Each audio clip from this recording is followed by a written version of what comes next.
আজকে একটা পীরের নাম শুনলাম, কোথায় যেন বাড়ি, ঘাকি পীর বলে। উনি গরু ছাগলের মতো যে কোনো সময় চাইলেই প্রাণ ভরে ঘাস খেতে পারতো, এই জন্য ঘাসি পীর চলতেছে। দুঃখ, হয়তো বুঝতেছেন এদের অবস্থা। মানুষ কতটা জঘন্য হলে পুরুষ মহিলা শত শত মানুষ এই বাবার সামনে গিয়ে এরকম এরকম সেজদা দিচ্ছে, ঘুরতেছে, আর উপরে লেখা আছে গুনাহগারের দরবার শরীফ। গুনাহগারের দরবার শরীফ। ও নিজেই করছে তো গুনাহগার, আবার এই মানুষটাকে নিয়ে কাজ করতেছে। আমাদের দেশে কারামতিতে বিশ্বাসী কেউ একজন বুক পর্যন্ত মাটির ভিতরে গেড়ে 3 দিন আছে, সাইডে টেবিল ফ্যান দিয়ে পীর, মানে অন্য কিছু দেখার লাগবে, গতানুগতিক না। কেউ একজন মাটি খাচ্ছে, মাটি বাবা, শিকল গায়ে বেশি দেশে শিকল বাবা, মানে বাবা ভরা। আমার দিকে বাবার কোনো ত্রুটি নাই। তাই ব্রাদার রুহুল ভাই বলছিল কথাটা এভাবে যে আপনার এই বাংলাদেশে কোনো বাবার কমতি নাই, আর আমার ওই দেশে খালি মারও কমতি নাই, খালি মা। এই মা আর বাপেক বিয়ে দিয়ে পার করে দেন, এইভাবে কাজ হয়েছে। ইসলাম আমাদের শিখায় মানুষ যত ভালো মানুষ সে পরিবারের প্রতি তত ইনসাফ করে, নিজের ছেলে সন্তানকে দিন শেখায়। আর আমাদের দেশের ভালো মানুষ খালি সরি পড়ে, খালি কয় যে না আমার ওদিফা আছে, আমার হলে মুরাকাবা আছে বাবা, খালি দেশ দেখে তো সরি পড়তে চায়। খালি ভালো মানুষ খালি সরে পড়ে, কয় না ধরা দিতে হয় না। লা রহবানিয়াতা ফিল ইসলাম, আমাদের ধর্মে কোনো বৈরাগ্যবাদী নাই, কোনো সুফিবাদী নাই। এ ধর্ম হলো ক্লিয়ার, সায়েন্টিফিক্যালি ব্যাখ্যা 1450 বছর আগে মুহাম্মাদের সব কথার করা যায়। সুবহানাল্লাহ। এটা আল্লাহর কথা কিনা বলেন? রাসূলের কথা। মুহাম্মদ সাল্লাল্লাহু আলাইহি ওয়াসাল্লামের জীবনী, তার কথা, তার কাজ, তার মৌন সম্মতি, সকল হাদিসকে আজ 1450 বছর পরেও প্রমাণ করা যায় যে তার কথা রাইট। আর এই ধর্মকে আমরা বানাইছি পীরের ধর্ম, নাউজুবিল্লাহ। এই একটা কারণেই হিন্দুরা মুসলমান হয় না।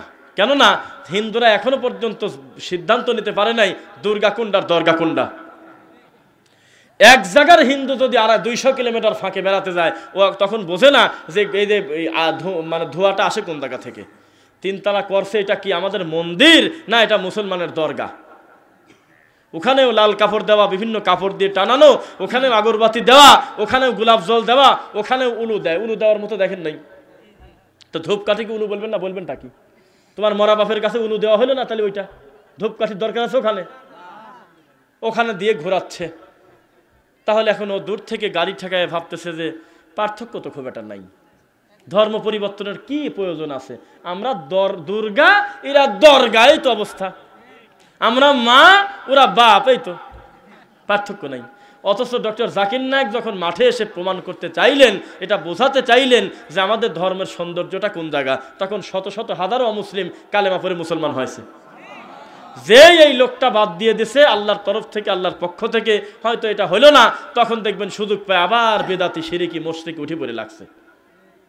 মানুষকে হাসাচ্ছে। পৃথিবীর শ্রেষ্ঠ মাখলুকের নাম বলেন তো মুখ দিয়ে? মুহাম্মদ সাল্লাল্লাহু আলাইহি ওয়াসাল্লাম। তিনি মদিনা থেকে পায়ে হেঁটে আসছে মক্কাতে হজ করার জন্য। যে কোনো হুজুরের কাছে জিজ্ঞাসা করেন, আল্লাহ একবারও বলে নাই যে মুহাম্মদ সাল্লাল্লাহু আলাইহি ওয়াসাল্লাম পৃথিবীর শ্রেষ্ঠ মানুষ, তুমি আমার হাবিব, তুমি আমার এত আদরের, তুমি আমার এত মুহাব্বতের, তোমার এত মান, গোটা কোরআন মাজিদ তোমার মাধ্যমে আমি কমপ্লিট করেছি দুনিয়াতে, তুমি হলো উম্মতের সবচাইতে বড় সম্মানী মানুষ মুহাম্মদ, আর তুমি এইভাবে পায়ে হেঁটে কষ্ট করে কাবা ঘরে যাবে? আরে মনসের পাগলের জেলের মধ্যে আল্লাহ চলে যায়, কাবা ঘর ঢুকে পড়ে, রাবেয়া বসরির কাছে জান্নাত চলে যায়, অমুকের কাছে জান্নাত ঢুকে পড়ে, আব্দুল কাদের জিলানী যখন তখন মিনিটে মিনিটে চলে যায়, আর তুমি মুহাম্মদ এই কষ্ট করে পায়ে হেঁটে হজ করবে, বসে থাকো, রাত একটু গভীর হোক, লোক যখন কেউ না থাকে, শর্ট করে কাবাটাই তোমার সামনে তুলে দেবো, হজ করে নিয়ে আনে। জীবনে তার ঘটলো না। এই বাঙালি ঠাকুর খালি কয় যে আব্বা ওই দরবারে দেখে আসে, এখনো পর্যন্ত আব্বা মিনিটে মিনিটে কাবায় যায়। যত কারামত, যত শয়তানি, যত অলৌকিকতা, যত মিথ্যা কথা, এই ভারত, বাংলাদেশ, পাকিস্তানের একটা লোক আছে, মারা গেছে, শিয়া, তার নাম হলো মোহাম্মদ আলী জিন্না, বুঝতেছেন না মনে হয়?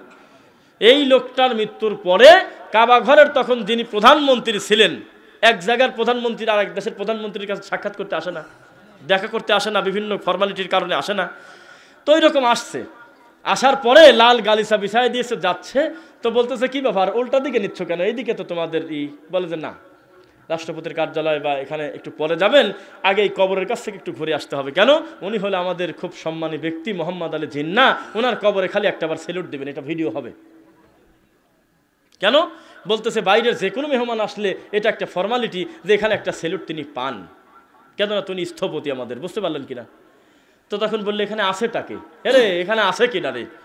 কয় যে এখানে আছে জিন্নাহ। পাগল না মাথা খারাপ রে? সারা পৃথিবীর সকল জিন্নাহ এক জায়গা করলে যার পার ধুলার সমান দাম হয় না, সেই মোহাম্মদ আমার বাড়ি হে বেটা। কবর যদি মূল্যায়ন করার জিনিস হতো, আমি হীরা জহরত দিয়ে গোটা কবরটাকে চকচক করে ধুয়ে সেই পানি খেয়ে কবরে চলে যেতাম বেটা। তোর জিন্নাহ শুয়ে আছে, জিন্নাহ তুই মরলি। যার মরার পরেও দাম বাড়ে, যার জীবিত থাকতেও দাম বাড়ে, তার নাম মুহাম্মদ সাল্লাল্লাহু আলাইহি ওয়াসাল্লাম। তিনি আমার কবরে, তিনি আমার বাড়ির পাশে তার কবর, আমার ঘরের কাছে তার কবর। আল্লাহর 30টা দিন সব সময় তার কবরের সামনে দিয়ে আসা যাওয়া করি, সেখানে সেলুট লাগে না, তোর জিন্নাহ সেলুট লাগে? তোর জিন্নাহ তো লোক ভালো না রে। সেলুট দিয়ে তো সেই আর এক ফাউলের উদাহরণ দিতে হয়। ওই তাহেরই একটা কথা বলছিল, আমি বলি না নাম, যে চিল্লায় কি মার্কেট পাওয়া যায়, এরকম একটা কথা বলছিল মনে হয়। মানে আপনাদের তো সব কিছু ছুটে যায় না, সবটাই দেখেন, এটা ব্যাপার আছে। এখন হোমিওপ্যাথি ডাক্তার জন্য এলোপ্যাথি কোনো রকম তার বিদ্যা থাকবে না, এই কথা ঠিক না। বেসিক ধারণা সবার থাকে। আমরাও সময়ে সময়ে তাদের ক্লিপটা আমাদের সামনে আসে, কিন্তু তো ও মাঝে মাঝে বলে চিল্লায় কি মার্কেট পাওয়া যাইবো, এরকম করে বলছিল না? তো এইটা হলো ব্যাপার। মরা লোকের এইভাবে টাইনি মান দিতে যায়, সেলুট দিয়ে কাবা ঘরের ইমাম ডাকিয়ে আনি তো বাবা বড় করা যাবে না, বড় করবে আসমানের মালিক।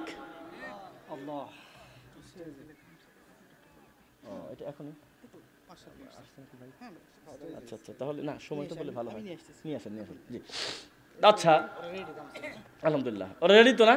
তাহলে আমরা একটা উঠবেন না, তেমনি আমি জানি, বলার দরকার নেই। আলহামদুলিল্লাহ প্রত্যেকে আপনাদের সামনে যাবে, আমরা আশা করি একটা গ্রহণযোগ্য কিছু আপনারা দিবেন ইনশাআল্লাহ। এর 1% তো আমার পকেটে যাবে না। আমি আশা করব এই যুবকরা, এই আজকে ষষ্ঠ, এর আগেও 5 বার করছে আলহামদুলিল্লাহ, এটা দিয়ে ষষ্ঠবার, এই কত টাকা পয়সা খরচ করে শ্রম মেধা বুদ্ধি দিয়ে এই কাজটা করছে। আপনি একটু কষ্ট করে, লোক যাবে পকেট থেকে সবচেয়ে ছোট নোটটা টাইনি বার করতে কিন্তু সময় লাগে, এটা আগেই বার করে রাখেন, যখন যাবি শর্ট করে দিয়ে দিয়েন, এটা ভেজাল। বিশ্বাস করেন, হাজারো 500 টাকা 1000 টাকা নোটের ভিতর থেকে পকিয়ালা নোট টাইনি বার করাতে কত কঠিন তা এটা ব্যাপার। এখনই হাতে রাখেন, এখন যান, নামেন নামেন নামেন নামেন নামেন সবাই ইনশাল্লাহ আপনারা একটা গ্রহণযোগ্য কিছু দিবেন, দেন আলহামদুলিল্লাহ, দিবেন দিবেন সবাই, সবাই পকেটে হাত দেন, দেন না পকেটে হাত। আমরা একটা গ্রহণযোগ্য কিছু দেখতে চাই, যে আমাদের এই 2-5 মিনিটের ভিতরে আমাদের ভাইয়েরা মোটামুটি একটা গ্রহণযোগ্য কিছু দিয়েছে। হাত দেন, 100 টাকা 50 টাকা 20 টাকা কোনো কথা নেই, এটা বের করেন, বের করেন, এক্ষুনি বের করেন। এরপর আমাদের আজকের প্রধান মেহমান শায়েখ ডক্টর মুজাফফর বিন মোহসিন হাফিজাহুল্লাহ, তিনি আসবেন, প্রাণ ভরে তার কথা আপনারা শুনবেন ইনশাআল্লাহ। একটু একটু দ্রুত দ্রুত করেন, একটু আসেন। ও আচ্ছা আচ্ছা, বলতেছেন নিজের পকেটে দেবো না অন্যের পকেটে? অন্যের পকেটে দেওয়াও নিষেধ করি কিভাবে আমার? আলহামদুলিল্লাহ, কি আলহাজ আজিজুর রহমান, আলহাজ আইজার রহমান বলেন আলহামদুলিল্লাহ, 4000 টাকা নগদ দান করেছে, বলেন মাশাআল্লাহ, আলহামদুলিল্লাহ। আলম সর্দার ভাই, চেয়ারম্যান পদপ্রার্থী কালিকাপুর ইউনিয়ন, 4000 টাকা নগদ, 4500 টাকা, আলহামদুলিল্লাহ আলহামদুলিল্লাহ। আল্লাহ আমার ভাইকে, যুবক মানুষ, তুমি তোমার দিনের জন্য কবুল করো আল্লাহ। সামাজিক সকল ভালো কর্মের সঙ্গে তার কলিজা জোড়ায় দাও গো আল্লাহ। আল্লাহ এই গ্রামের প্রত্যেকটা মানুষকে তার কলিজার সাথে কলিজা জোড়ায় সকল ভালো কর্মের সাথে যুক্ত রাখো, আল্লাহুম্মা আমিন। আসতেছে নাকি? হ্যাঁ যান যান, প্রত্যেকে যান, আমরা দেখতে চাই এবং এই অ্যামাউন্টটা আমরা দেখবো যে আপনারা কি দিয়েছেন আলহামদুলিল্লাহ। অন্যান্য এর থেকে আমরা এবার বেটার কিছু আমরা পাবো আশা করি। প্রত্যেকে আপনার পকেটে হাত দিয়ে, নিজের আবার আমার পকেটে হাত দিয়ে করলে তা কাম হলে তা দেখছেন তো, ওইগুলি আর বলতেছি না। আলহামদুলিল্লাহ শুরু করতে এখান থেকে এই পর্যন্ত আসেন, ইনশাল্লাহ ইনশাল্লাহ দিয়ে দিচ্ছি। আসেন আসেন, উপস্থিত আসেন, যাতে নাম বলে আলাদা করে মারহাবা নিতে না হয়, এই জন্য আম বন্টন, সাবেক বন্টন ঢালাভাবে দিয়ে দিছি যে যান। এদেশে বহু নারায় তাকবীরের টাকা মসজিদ কমিটির কাছে গিয়ে খবর নেন, কত খাতা যে ছিঁড়ে ফেলান লাগছে তার হিসাব নাই। এদেশে নির্বাচনের আগে কত 25,000 2 টাকা, 26,000 80 টাকা, এইরকম তাকবীর মারহাবার তাকবীর নিতে নিতে নিতে নিতে কত খাতা ভরছে তা মসজিদ কমিটি জানে। কবে দিবে বলে লম্বা ডেট করলে আখেরাতে দিয়ে দেবো, এত লম্বা ডেট তো হলে ভালোই হয়। তো এইরকম ডেট আবার কারো দরকার নাই, যেটা দিবেন সেটা উপস্থিত দিয়ে দেবেন ইনশাআল্লাহ। মাঝখান থেকে যারা গিয়েছে একটু কষ্ট করে খেয়াল করবেন। আলহাস আব্দুল কাফি 3000 টাকার আছে কিনা? আব্দুল কাদের জিলানী কল কম সাদে কয় নাই যে নাজাতপ্রাপ্ত দল থাকলে হলে তো আহলে হাদিস আছে। তাহলে কি বুলেট ছিল তারা, অস্ত্র কল না মারামারি করতে সেজন্য বলছিল, না কোরআন সুন্নাহর অতন্ত্র প্রহরী ছিল সেজন্য বলছিল? একদম রাস্তা দিয়ে একটা সুন্নাতি লোক হেঁটে যাবে, 1000 বিদাতি ভয়তে বলবে বাবা আমারে বাড়ির কাছ দিয়ে একটা সুন্নাতি লোক হাঁটে যায়, তাহলে তো আমার খবর আছে। এইটা মনে হতে হবে। জীবিত সালাফি আমরা চাই, মৃত সালাফি আমাদের দরকার নাই, ঠিক কিনা বলেন? ওই যে মাইকেল এইস হার্ট মনে আছে নাকি? তিনি কি লেখছিল? একটা বই লেখে নাই, দি 100 লেখছে কিনা? 100 মনীষীর জীবনের প্রথম কাতারে কার নাম দিছে বলেন? মুহাম্মদ সাল্লাল্লাহু আলাইহি ওয়াসাল্লামকে। কেন দিছে জানেন? ও কম চেষ্টা করে নাই মুহাম্মাদের নামকে শেষে দেওয়ার, কিন্তু পারে নাই, বিবেকের কাছে হেরে গেছে। কেন? যেই ব্যাপারে একটা মানুষের সবচেয়ে বড় মান থাকার দরকার, তার পূর্ণ যোগ্যতা মুহাম্মাদের ভিতর ছিল সাল্লাল্লাহু আলাইহি ওয়াসাল্লাম। ওনাকে বলা হলো যে এটা কেন করলেন? তিনি বলল যে 1 থেকে 99, 2 থেকে 99 পর্যন্ত সমস্ত লোকের গুণাবলী হলো একটা বিষয় ভিত্তিক। এক একটা বিষয় এক একজন পণ্ডিত, এক একটা বিষয় এক একজন মনীষী, এক একজন ডায়াল গবেষণা, একজন মাটি গবেষণা, একজন এই গবেষণা, একজন সামাজিকতা, একজন রাষ্ট্রবিজ্ঞান, এক একজন এক এক বিষয় নিয়ে তারা গবেষণা করছে, দর্শন নিয়ে। কথা বুঝতে পারলেন কিনা? ইল্লা মুহাম্মদ, একমাত্র মুহাম্মাদই হলো সেই লোক যার সকল ভালো কর্মে টাচ করা আছে। সুবহানাল্লাহ। একমাত্র মুহাম্মদুর রাসূলুল্লাহ সেই বিজ্ঞানী, সেই মহামনীষী, সকল ভালো কর্মেই মুহাম্মাদের সবচেয়ে আগে কথা আছে। সুবহানাল্লাহ। আমরা যাই কিছু আবিষ্কার করি, নতুন তথ্য মানুষকে দিতে যাই, খবর নিয়ে দেখি আমাদের চাইতে বহু ভালো কথা মুহাম্মদ আগেই বলে গেছে। সেই রাসূলের উম্মত এ জাতি মিলাদার খয়রাতে দৌড় পারতেছে। বাঘ যদি তার নিজের পরিচয় ভুলে ছাগলের বাচ্চার সাথে পানি খায়, এটা জাত থাকে? আর মুসলমান তারপরে সালাফি মানহাজের অনুসারী, কোরআন সুন্নাহর এত অতন্ত্র প্রহরী হওয়ার পরেও বিদাতি দেখে যদি কেউ ভয় পায়, তাহলে এইটা দিয়ে আমি করবটা কি বলেন? কথা বুঝতেছেন নাকি? আমাদের হতে হবে কি জানেন? কোনো দাওয়াতও না, কিছুই না, বিদাতির পাশ দিয়ে হেঁটে গেলেও বিদাতি চাকরি ছেড়ে দিবি, কবি আমি চাকরি করব না। কখন জানি লোক বাড়তে বাড়তে যা দেখতেছি, সুন্নাতের সংখ্যা বেড়ে গেলে আমার এমনি ব্যাটপত্র গোছানো লাগবে না, সময় থাকতে এমনি সরে যাই। বুঝতেছেন নাকি? এইরকম সালাফি আমাদের দরকার। আল্লাহ তুমি কবুল করো, বলেন আল্লাহুম্মা আমিন। কথার তালে গোলায় ফেলবেন না, আপনার আপনার জায়গা থেকে কম বেশি দিতে থাকেন ইনশাআল্লাহ। তো যে কথা বলতেছিলাম, আমাদের মা বোনরাও এসেছে, ছেলে সন্তানদেরকে জন্মের পরে সুন্দর নাম রাখতে হয় না? আল্লাহর কসম, আত্রাই থেকে ভবানীগঞ্জ না কি নাম, সেই জায়গায় একটা ভ্যানে আসতেছে, ওই ছেলেটাকে বললাম তোমার নাম কি? কয় সিজার। আল্লাহর কসম, আল্লাহ তুমি সাক্ষী, আমার এই 2 জন সাক্ষী কাছে আছে, 3 জন আমরা আসতেছি, বলতেছে যে আমার নাম সিজার। আমরা কাছে মিজান, কয় না। সিজান না, কয় সিজার। কেন? কয় যে মনে করছিল নর্মালি হবে, নিয়ে গেছে, সিজার হয়েছে, ডাক্তার নাম রাখছে, সবাই মেনে নিয়েছে। কোন অবস্থা! ইসলামে ভালো ভালো নাম নাই? আব্দুল্লাহ নাম নাই? আব্দুর রহমান নাম নাই? কত সুন্দর সুন্দর আল্লাহর নামের সাথে আব্দুল দিয়ে মিলায় রাখা যায়। সাহাবায়ে কিরামদের নাম, আম্বিয়া আলাইহিমুস সালাতু ওয়াস সালামদের নাম, কত সুন্দর নাম রাখা যায়। নাম রাখছে সিজার। আবার এখন যখন বাধ্য হয়ে যাবে নিজের নাম আর নাই, তখন সিজার 2, সিজার 3, সিজার 4। মুশকিল, এটা জবর ভেজাল। এইভাবে আমরা বাচ্চাদেরকে সুন্দর একটা নাম রাখতে হবে, কথা আদেশ কার? মুহাম্মদ সাল্লাল্লাহু আলাইহি ওয়াসাল্লাম আমাদের শিক্ষা দিয়েছেন কিনা? সুন্দর একটা নাম রাখবো, নামের একটা গুণ আছে কিনা? আছে কিনা? তো এই নামের গুণ আবার এমন না যে পাপ করুক যাই করুক ফাতেমা নাম হলেই কাম আছে। একটা জাল হাদিস তো রেডি, আল্লাহ নাকি বিচারের মাঠে বলবে এ ফাতেমারা দাঁড়াও, সব ফাতেমা বলে দাঁড়া যাবে। তখন বলবে যে কি ব্যাপার, আমি এত ফাতেমা দিয়ে কি করবো, আমার মুহাম্মাদের বেটি ফাতেমা দরকার। তখন নাকি সব ফাতেমা হালকা হালকা করে বসতে যাবে। তখন আল্লাহ বলবে আচ্ছা, আশা করি বসেই পড়ছিল যখন, আশা করি নাকি সরি দাঁড়া গেছিল যখন, আর বসার দরকার নাই, আরে মুহাম্মাদের বেটির সাথে সবাই জান্নাতে চলে যাও। আল্লাহ বলবে যে মুসা দাঁড়াও, সব কিয়ামত পর্যন্ত যত লোকের নাম মুসা, সব মুসা নাকি দাঁড়ায় যাবে। এটা আমাদের হুজুররা পড়াইছে, এখনো ওয়াজ চলে। তো তখন আল্লাহ বলবে যে কেন এত মুসা দিয়ে আমি কি করবো, আমার লাগবে হলে মুসা কালিমুল্লাহ। তখন নাকি আসল মুসা বাদে সব আস্তে আস্তে নামতে যাবে, ধীরে ধীরে বসবে। তখন আল্লাহ বলবে যে না থাক, চলে যাবেন। না চলে যাব না, আমার বন্ধুরা আবার অনুরোধ করেছে আর 500 টাকা দিয়ে দেন, 5000 পূর্ণ করি। আলহামদুলিল্লাহ 5,000 টাকা পূর্ণ করে দিলেন আমাদের ভাই। আল্লাহ তুমি ভাইকে কবুল করো, আল্লাহুম্মা আমিন। আর তার বন্ধুরাও দিন দরদি না হলে মেসেজ করতো না, বন্ধুদেরকেও তুমি কবুল করো আল্লাহ।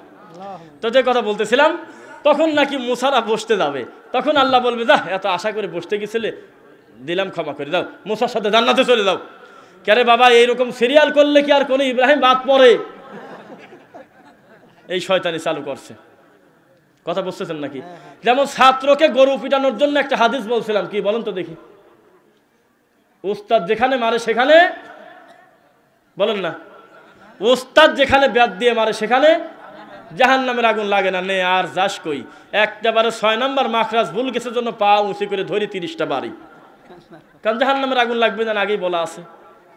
এই কথাটা আমি বারবার বলি, আপনি মনে রাখবেন। শ্রোতা যেহেতু নতুন, আমার আব্বা যখন আমাকে হাফিজিয়া মাদ্রাসায় ভর্তি করতে দেয়, আমার স্পষ্ট মনে আছে, বলছিল হুজুর এদের রাখি গেলাম চামড়া আপনার হার আমার। এখনো বলে, এখনো হাফিজিয়া মাদ্রাসায় কমি মাদ্রাসার ছাত্র দিয়ে বলে যে হার হাড্ডি সব আমাকে বুঝিয়ে দিয়ে চামড়াগুলো আপনি নিয়ে নেন। তো এইরকম করে যদি বলেন তো মারার সার্টিফিকেট দিয়ে আসলেন না?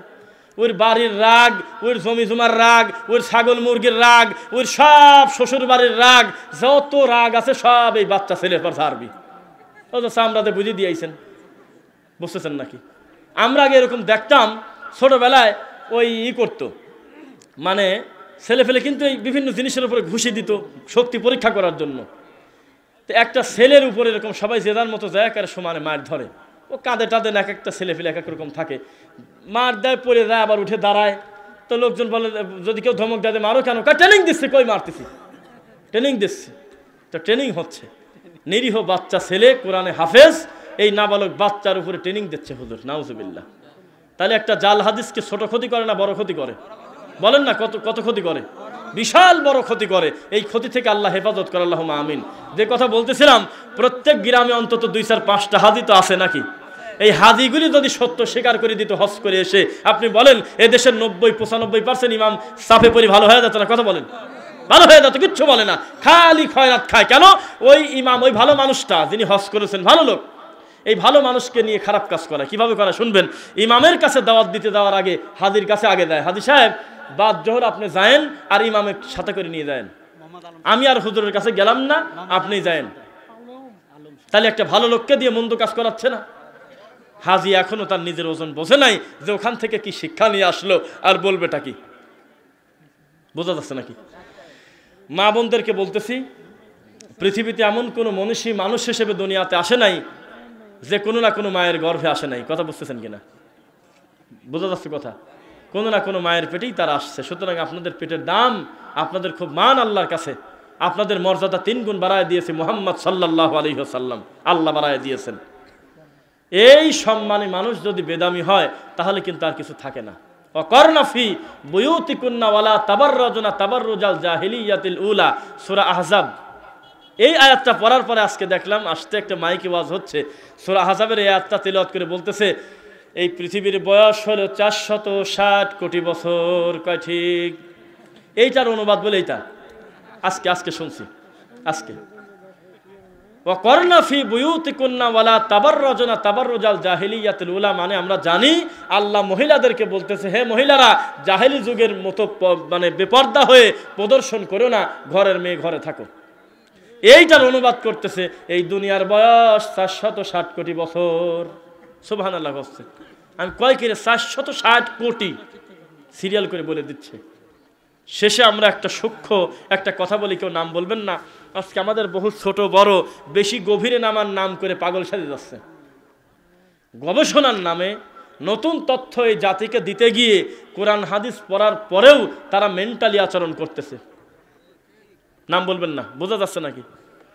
নতুন তথ্য জাতিকে দিতে গিয়ে তিনি মানুষের কাছে হাসির পাত্র হচ্ছে। একজন বলল, ইন্নাল্লাহা আলা কুল্লি শাইইন কাদির, আল্লাহ সর্বশক্তিমানের কথা বলা শিরিক। বুঝতেছেন না মনে হয়? তাহলে নতুন একটা কিছু দিল না সে। মানুষ মনে করছে আমি যদি মাঠে থাকা লাগে, আমার যদি সবার কাছে সুপরিচিত হয়ে থাকতে হয়, তাহলে মানুষ যে গতিতে চলে সেই গতিতে থাকা যাবে না, আলাদা একটা নতুন কিছু দেওয়া লাগবে। নাউজুবিল্লাহ। বাবারে, তুমি নতুনটা দেওয়ার কে? মুহাম্মদ যা দিয়ে গেছে এটাই তো জীবনে পুরাতন হবে না। সুবহানাল্লাহ। হুবহু এরকম রাখে না, একটু পরিবর্তন করতেই হয়। একটা মাহফিলে একটা বক্তাকে বলতে, শোনেন, আমাদের আগের বক্তা কি করছে জানেন কি? কয় একটা শব্দের 30টা করে মানে বাইর করছে। সেই রকম বড় আলেম বলে যে এই একটা জিনিসে যথেষ্ট, উনি জাহেল। কেন? তোমার তো এই পণ্ডিতি করতে বলা হয় নাই।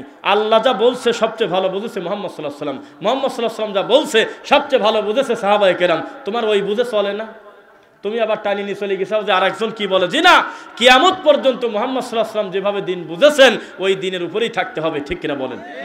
কোনো পরিবর্তন হওয়ার দরকার আছে? কোনো সুযোগ নাই, যা দিয়েছে হুবহু তাই থাকবে বলেন ইনশাআল্লাহ। তো মা বোনদের উদ্দেশ্যে আমাদের এটাই কথা, অবশ্যই নিজে দিনদার হন। রোজা খালি খুঁজে বেড়ায়, বাড়ির লোকে বলে যে শোনো তো এই চাঁদে কোনো রোজা নাই, কিন্তু নামাজ পড়ে না। জোহর ঠেকা দেয় মাগরিব, আবার যদি বলা যায় জোহরটা পড়লে না, ঝ্যাংটা দিয়ে কয় দেখলাম না আমি উঠান ঝাড় দিলাম। কেন এইটার সাথে কি এই কথা যায়? এই উঠান ঝাড়ু দেওয়া কি এত বড়ই কাম যেই কামের কারণে আল্লাহর জোহরের সালাতটা নষ্ট করা যায়? মাগরিবের সালাতের সময় বলতেছে কি ব্যাপার তুমি এই কামত ডবল দিচ্ছ, আসর পরও নাই। কয় দেখলে না বাচ্চা কাঁদতেছিল, কিসের সাথে কি? এই কথা বলে কি আসর ঠেকা দেওয়া যায়? কিন্তু সিয়ামের ব্যাপারে রমজান মাস যদি একটা মাস না হয় 3 মাসও হতো, আপনি রোজা রাখতে পারতেন কিনা জানি না। আমাদের মা বোনরা পটু, রোজা রাখার ব্যাপারে সেই পটু, কিন্তু সালাত আদায় করতে পটু না। তবে পটু শবে বরাতের দিন আপনি যতই চেষ্টা করেন তাদের থেকে রাকাত সংখ্যা বাড়াতে পারবেন না। ও নিয়ত করে মানত করে বসে আছে 320 রাকাত অন্তত চলবে। বুঝতেছেন নাকি? প্রত্যেকটা সময় এই সালাতের ব্যাপারে উদাসীন, এটাই প্রমাণ করে যে আপনি খুব একটা ঢকের কাজ করতেছেন না। সুতরাং আমরা চাচ্ছি যে আপনারা দিনের উপরে পূর্ণ অবিচল থাকেন। আপনি যদি সুন্দর হন, গোটা পরিবারটা সুন্দর হবে ইনশাআল্লাহ। আর এত ডিপ্রেশনের চিন্তা নাই। আপনার আসিয়ার ঘরে যদি ফেরাউন থাকতে পারে, আপনার স্বামী কোন পাপী যেই পাপী হলে ফেরাউনকে টপকানো যায়? আপনি খালি উদাহরণ দিচ্ছেন যে আমার স্বামী ভালো না। কই ভালো না? ভালোই তো। ভালো না হলে তো ফেরাউনের চা খারাপ হতো, এরকম তো খারাপ না। অথচ শত শত বছর আল্লাহ তার ঘরে আসিয়াকে রাখছে, কোনোদিন আল্লাহকে আল্লাহ বলা বাদ দেয়নি। বুঝতেছেন নাকি? এত পরীক্ষা, তবুও তো তিনি বিন্দু মাত্র দিন থেকে বিচলিত হন নাই। আলহামদুলিল্লাহ। আপনি যদি বলেন যে আমার আব্বা আমাকে দিন শেখায় নাই, আমার আব্বা খুব রাগী মানুষ, আমার আব্বা আমাকে দুনিয়ার বহু কাজে লিপ্ত রাখতো, কাজের ঝামেলায় আমি সালাত পড়তে পারি নাই, তাহলে আপনাকে বলা হবে তোমার বাপ ইব্রাহিম আলাইহিস সালামের আব্বার চাইতেও কি খারাপ মানুষ? মানুষ মহা বড় পাপ করলে সবাই যদি তাকে ভুলে যায়, সরে যায়, তার নিজের কলিজার টুকরা বাপ সরে না তার কাছ থেকে। অথচ এমন একটা কপাল, এমন একটা পরিস্থিতি, নিজের বাপ ছেলেকে নিয়ে মজা নিচ্ছে, চরকে তুলে দিছে। তার থেকে তোমার স্বামী ভালো না? তার থেকে তোমার বাপ ভালো কিনা বলেন? ভালো। কারোর উপরে কোনো অভিযোগ দিয়ে বিচারের মাঠে কোনো সুযোগ নাই। আছে কি? কোনো সুযোগ নাই। বিবেক বুদ্ধি হওয়ার আগ পর্যন্ত, বালেগ হওয়ার আগ পর্যন্ত যে অন্যায় করাবে সন্তানকে দিয়ে, এই অপরাধ কার হবে? পিতার হবে। কিন্তু বুদ্ধি বিবেচনা হওয়ার পরে সত্য মিথ্যা পার্থক্য করার দায়িত্ব আল্লাহ আপনাকে সুযোগ দিয়েছেন কিনা বলেন? এখন আপনি আপনার গতিতে সত্য মিথ্যা পার্থক্য করে আপনি দিন শিখবেন, বলেন ইনশাআল্লাহ। কোথায় অনেক সময় হয়ে গেল, এত কথা বলা কি যায়? 11টা বেজে গেছে। তো আলহামদুলিল্লাহ, আমরা দূর দূরান্ত থেকে অনেক প্রিয় ভাই বোন আমরা এসেছি। আমরা প্রত্যেকটা মাহফিলে আমাদের একটা মোরাল অফ দ্য স্টোরি থাকা উচিত। আমাদের কিছু বিষয় নিয়ে আমাদের বাসায় যাওয়া উচিত, যে আমরা এখান থেকে শিক্ষা গ্রহণটা করলাম কি। বুঝতে পারতেছেন কিনা? আমাদের শিক্ষা গ্রহণের দরকার আছে কিনা? শিক্ষা গ্রহণ করার নামে, আল্লাহর দিন শেখার নামে, ওয়াজের মোহাব্বতে, জালসা মাহফিলের প্রেমে, জালসা মাহফিলের দরদে আমরা নামাজ পড়াই বাদ দিয়ে দিছি।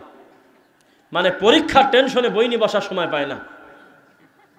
হইল আজকে জালসা মাহফিল হলে আমরা দূর দূরান্ত থেকে আমরা আসি, এটা কত শান্তি লাগে, আমরা আলহামদুলিল্লাহ শুকরিয়া আদায় করি। কিন্তু এই লোকটা যদি ফজরের সালাতে আল্লাহকে সেজদা না দেয়, কেমন লাগে? বুঝতেছেন নাকি? তাহলে গরু বেশি খার কিনা হলো না? বুঝতেছে না? মানে আল্লাহর হুকুম বাদ দিয়ে যদি বান্দার হুকুমের দিকে আপনি তাকায় থাকেন, হলো আল্লাহ সুবহানাহু ওয়া তাআলা আলাইসাল্লাহু বিকাফিন আবদা, আমার আল্লাহ আমাদের জন্য যথেষ্ট কিনা বলেন? যথেষ্ট। আল্লাহ সুবহানাহু ওয়া তাআলা তিনি আমাদেরকে সম্মানিত করেছেন, তার প্রমাণ এমন একটা কিতাব দিয়েছেন কিয়ামত পর্যন্ত একটা নোক্তা পরিবর্তন করা যাবে না।